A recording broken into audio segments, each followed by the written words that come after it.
এই মুহূর্তে বিশ্বের সবথেকে আলোচিত ব্যক্তি হচ্ছেন ইউক্রেনের প্রেসিডেন্ট জেলেনস্কি।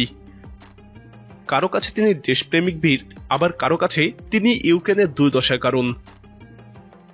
আবার কেউ কেউ তাকে জোকার বা কমেডিয়ান বলেও আখ্যা দেয়।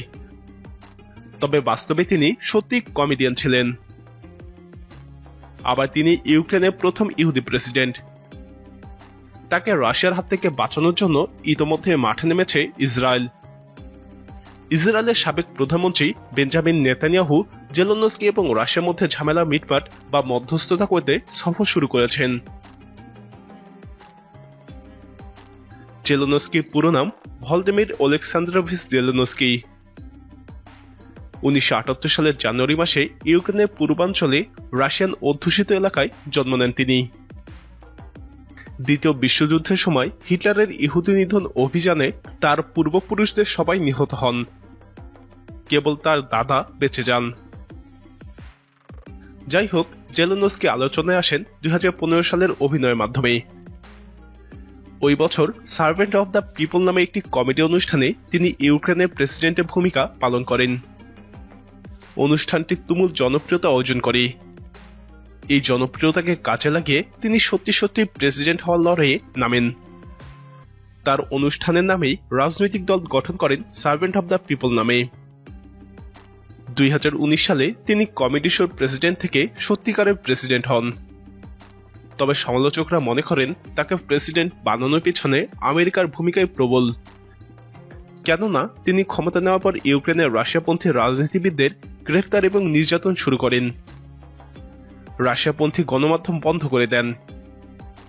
ইউক্রেনকে ন্যাটো জোটে যোগ দেওয়ার জন্য দৌড়ঝাঁপ শুরু করেন। তার এসব আচরণের জন্য রাশিয়ার প্রেসিডেন্ট ভ্লাদিমির পুতিন তাকে কখনো মাফিয়া, আবার কখনো নাৎসি বলে আখ্যা দেন। আবার তাকে নিয়ে আরো কিছু অপ্রমাণিত অভিযোগ আছে।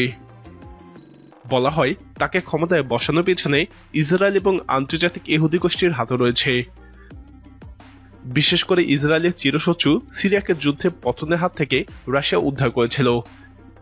তাই রাশিয়াকে অন্যদিকে ব্যস্ত রাখার প্রয়োজনেই এত আয়োজন বলে দাবি করা হয়, যদিও এসবের কোনো প্রমাণ নেই। তবে জেলেনস্কি যে ইসরায়েল এবং ইহুদিবাদের সমর্থক তাতে কোনো সন্দেহ নেই। গত বছরে হামাস এবং ইসরায়েলের মধ্যে সংঘাত শুরু হলে তিনি খুব দ্রুতই ইসরায়েলের পক্ষ নেন। ওই সময় তিনি হামাস এবং ফিলিস্তিনিদের সন্ত্রাসী আখ্যা দিয়ে ইসরায়েলকে অসহায় হিসেবে তুলে ধরেন। বর্তমানে ইউক্রেন আক্রান্ত হওয়ার পর খুব দ্রুতই ইসরায়েলের প্রধানমন্ত্রী নাফতালি বেনেট ইউক্রেন এবং জেলেনস্কির পাশে দাঁড়ান। ইসরায়েলের সাবেক প্রধানমন্ত্রী বেঞ্জামিন নেতানিয়াহুকে নিযুক্ত করা হয়েছে আলোচনার মাধ্যমে তাকে বাঁচানোর জন্য। যাই হোক, সাম্প্রতিক যুদ্ধে তার সাহসী ভূমিকার জন্য অসংখ্য মানুষের কাছে প্রশংসা কুড়াচ্ছেন তিনি। প্রিয় দর্শক, আপনার দৃষ্টিতে জেলেনস্কি দেশপ্রেমিক নাকি ষড়যন্ত্রকারী, নাকি বাস্তবেও তিনি কমেডিয়ান? আপনার মতামত কমেন্টে জানান। নিয়মিত এরকম ভিডিও পেতে আমাদের চ্যানেলটি সাবস্ক্রাইব করে আমাদের সাথেই থাকুন।